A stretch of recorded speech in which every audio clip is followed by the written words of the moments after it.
हाँ जी बच्चों, तो शुरू कर दूं? कर दो सर। तो देखो बच्चे, जल्दी जल्दी, लेकिन आज की क्लास बहुत इंटरेस्टिंग होने वाली है, तो बिना स्किप करे देख लेना, हो सकता है मजा आ जाए। तो देख लो बच्चे, देख ले बोल दिया। तो बच्चों, अभी इलेक्ट्रिक फ्लक्स से पहले आपको एक दूसरी चीज बताएंगे जिसको हम बड़े बुजुर्ग कहते हैं फ्लक्स।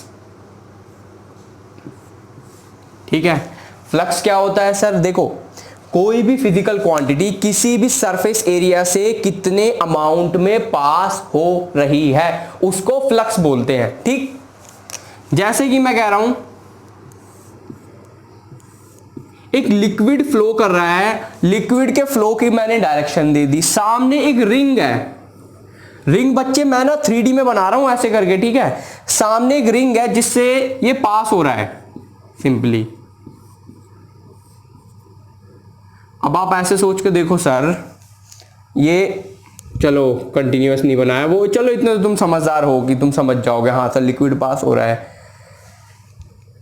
जितने अमाउंट ऑफ लिक्विड की वॉल्यूम पास हो रही है ना, देखो बच्चे, वॉल्यूम पर सेकंड, इसको आप 11th में भी पढ़ के आए हो, फ्लो रेट बोलते हैं वॉल्यूम पर सेकंड। मैं कह रहा हूं जितने अमाउंट ऑफ वॉल्यूम पर सेकंड इस एरिया से पास हो रही है वो होगा इसका वॉल्यूम फ्लक्स। वापस से रिपीट करूं, जितने अमाउंट ऑफ वॉल्यूम पर सेकंड, जिसको फ्लो रेट बोलते हैं, इस एरिया से पास हो रही है वो इस लिक्विड का वॉल्यूम फ्लक्स होगा। अब थोड़ा थोड़ा क्लियर हुआ। लेकिन बच्चे देखो, इंसान बहुत लालची है और इंसान को चाहिए हर चीज ज्यादा से ज्यादा चाहिए उसको। अगर उसको ज्यादा चाहिए तो वो क्या करेगा? अब मैं आपको देखो दो केस समझाता हूं। ये लिक्विड फ्लो कर रहा है, सामने एक रिंग है। रिंग जो है आप कह सकते हो बिल्कुल ना लिक्विड के फ्लो के परपेंडिकुलर है, या फिर दूसरी भाषा में समझाओ, area is a vector quantity.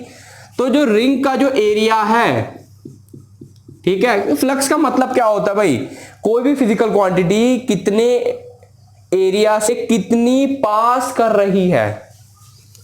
अब इसका जरा मैं नॉर्मल बनाता हूं, ये लो देखो नॉर्मल बन गई। तो आप एक चीज ध्यान दो सर, लिक्विड का डायरेक्शन ऑफ फ्लो और रिंग की जो नॉर्मल है वो एक दूसरे के पैरेलल है। हाँ, और आप एक चीज सोचो सर, अगर ये बिल्कुल सीधी है ना तो सारा पानी या कोई भी लिक्विड इसमें से आराम से घुस के निकल जाएगा, होगा ही होगा।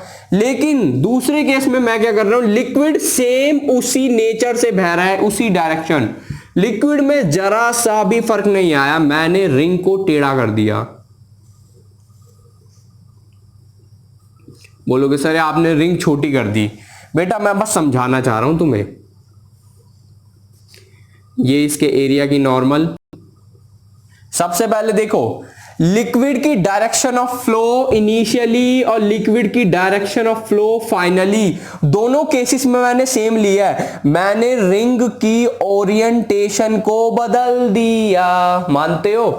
अब रिंग की ओरिएंटेशन को बदला है सर, कुछ तो नुकसान फायदा होगा। देखो अभी तो हमें जो फ्लो था, फ्लो का मतलब है जो फ्लक्स था वॉल्यूम वाला, वो ज्यादा से ज्यादा मिल रहा था। लेकिन अब ऐसा नहीं होगा। देखो काफी सारा पानी तो पास हो जाएगा, लेकिन ये जो ऊपर वाला पोर्शन है ये इसके सरफेस के अंदर से नहीं ऊपर से निकल जाएगा, मानते हो?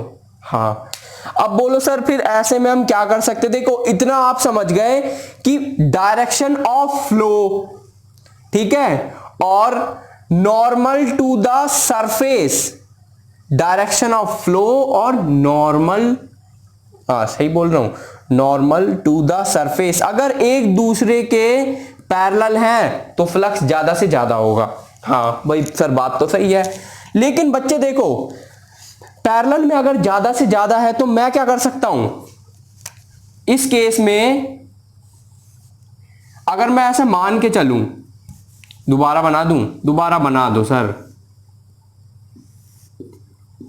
ये है मेरी डायरेक्शन ऑफ फ्लो, ये है मेरी नॉर्मल टू द सरफेस। मैं ऐसा मान रहा हूं भाई नॉर्मल टू द सरफेस, और ये जो डायरेक्शन ऑफ फ्लो है बोलोगे सर सिर्फ पानी के लिए ही होता है क्या, मतलब लिक्विड के लिए है? अरे इलेक्ट्रिक फ्लक्स है तो इलेक्ट्रिक फील्ड की भी बात करेंगे, ऐसा थोड़ी है। मैं कह रहा हूं ये एक दूसरे से ना थीटा एंगल बना रही हैं। कितना एंगल? Theta angle. तो बच्चे अगर इन दोनों को पैरेलल करने में मेरे को फ्लक्स ज्यादा से ज्यादा मिल रहा था, इंसान बड़ी लालची चीज है, तो नॉर्मल के अगर मैं इसके पैरेलल डायरेक्शन ऑफ फ्लो के पैरेलल एक वेक्टर बनाऊं तो बोल सकते हो सर हाँ वो होगा n cos थीटा। इतना तो आप 11 में पढ़ के आए हो, यह है नॉर्मल, यह है थीटा, तो ये होगा n cos थीटा। अब आप ध्यान से देखो, पैरेलल में ज्यादा से ज्यादा मेरे को फ्लक्स मिल रहा था, अगर n cos थीटा और ये डायरेक्शन ऑफ फ्लो एक दूसरे के पैरेलल है तो अब भी तो फ्लक्स ज्यादा से ज्यादा मिलेगा। हाँ सर आप समझ रहे हैं।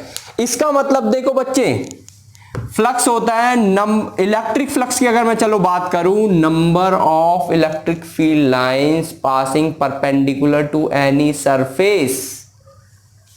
अब तुम समझ गए कि परपेंडिकुलर बेसिकली आता क्यों है। अब मैं समझाता हूं बच्चे तुम्हें इलेक्ट्रिक फ्लक्स के बारे में।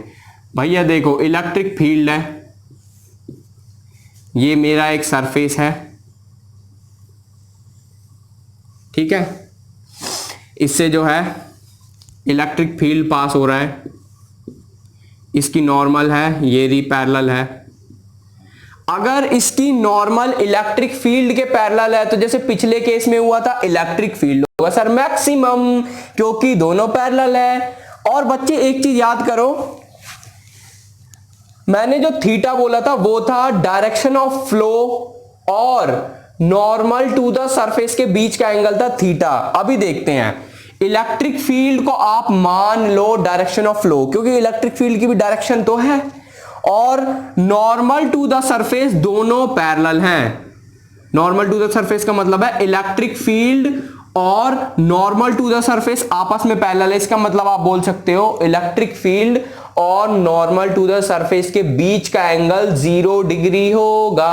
अगर 0 डिग्री है तो आप बोल सकते हो सर cos 0 डिग्री मैक्सिमम होता है। बात भी सही है सर। और वही अगर मैं बोलता हूं बच्चे ये सरफेस कुछ ऐसे था और इसकी जो नॉर्मल थी वो नीचे की तरफ थी, तो आप ऐसे सोच के देखो ना, ये देखो ये है इलेक्ट्रिक फील्ड, इस सरफेस से गुजर रहा है, खट खट खट खट बिल्कुल ऐसे गुजर रहा है। इलेक्ट्रिक फील्ड आया सरफेस से पास हो रहा है, निकल गया, निकल गया, निकल गया, इलेक्ट्रिक फील्ड निकल रहा है। जैसे ही मैं इस सरफेस को ना ऐसे कर दूं, बिल्कुल इलेक्ट्रिक फील्ड इस सरफेस से पास ही नहीं होगा, वो सीधा निकल जाएगा सरफेस को बिना टकराए। मानते हो? और सर अगर ऐसा है, अब ये देखो इलेक्ट्रिक फील्ड की डायरेक्शन और नॉर्मल के बीच का एंगल है 90 डिग्री। पहले फ्लक्स मैक्सिमम था, अब जो फ्लक्स है वो मिनिमम होगा, और मिनिमम से तो आपको cos थीटा अब भी याद आ जा रहा होगा। हाँ सर अब भी याद आ रहा है, हाँ हाँ बिल्कुल याद आ रहा है। और बच्चे अगर मैं इसको ना तो ऐसे करूं ना ऐसे करूं परपेंडिकुलर, मैं इसको थोड़ा सा टेढ़ा कर दूं, तब आप देखोगे हाँ सर थोड़ा सा इलेक्ट्रिक फील्ड तो इससे पास होगा, बाकी थोड़ा सा ऊपर या नीचे से निकल जाएगा। बिल्कुल सही। इसका मतलब है सारा का सारा खेलना इस थीटा का होता है। अब मैं आपको समझाता हूं बच्चे, देखो सिंपल सी बात है सर, इसका तो फॉर्मूला ही बनाने वाले हो आप पूरा का पूरा। इलेक्ट्रिक फ्लक्स को आप बोल सकते हो, देखो बच्चे नॉर्मली हम बोलते हैं इलेक्ट्रिक फील्ड, ठीक है, मल्टीप्लाई बाय एरिया, ठीक, इनटू कॉस थीटा। थीटा किसके बीच का एंगल होता है? बोलो सर किसके बीच का होता है? मैं बताऊं किसके बीच का होता है, वापस से वही, थीटा होता है angle between electric field and normal to the surface. Angle between electric field and normal to the surface, ठीक है। और बच्चे नॉर्मल कैसे निकालते हो बच्चे? एरिया की direction, because area is a vector quantity, area की डायरेक्शन उसकी नॉर्मल बताती है। चलो इतना क्लियर हुआ।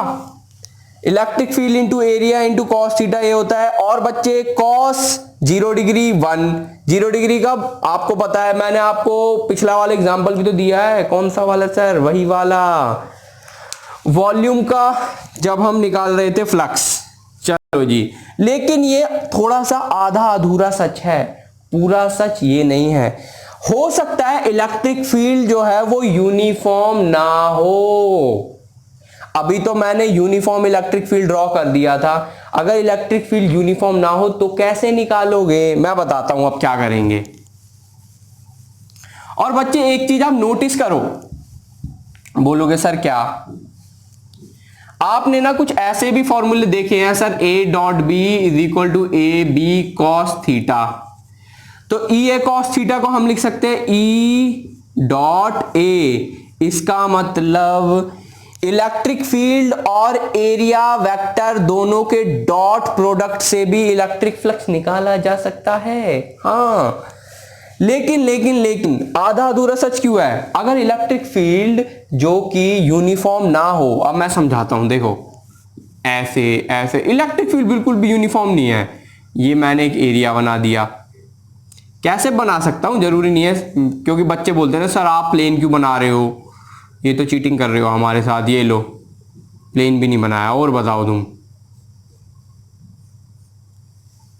अब आप क्या करोगे? देखो हमने सीखा है स्मॉल मिलाते जाओ लार्ज बनाते जाओ।